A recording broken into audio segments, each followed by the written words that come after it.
এবছরের শারদীয়া দুর্গাপুজোয় ভীষণ খুশি পাট চাষিরা, কারণ গত বছর 1 কুইন্টাল পাটের দাম ছিল 3000 টাকা, আর এবছর 1 কুইন্টাল পাটের দাম 8000 টাকা। আর যারা রাজা পাট করেছেন তাদের তো সোনাই সোহাগা, কারণ 1 বিঘা জমিতে 5 কুইন্টাল পাট উৎপাদন হয়। আর অন্য সাধারণ পাটের বীজ যদি ব্যবহার করেন তাহলে পাট উৎপাদন হয় 3 কুইন্টাল। এছাড়া রাজা পাটের আঁশ হয় সম্পূর্ণ সোনালী রঙের এবং কোয়ালিটি হয় নাম্বার 1। অন্য পাটের তুলনায় এই পাটের দামও বেশি, 8500 টাকা কুইন্টাল করে এই পাট বিক্রি হয়।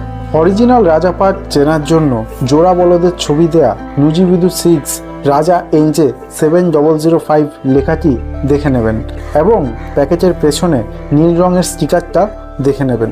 আপনিও রাজা পাট চাষ করে লাভবান হতে পারেন।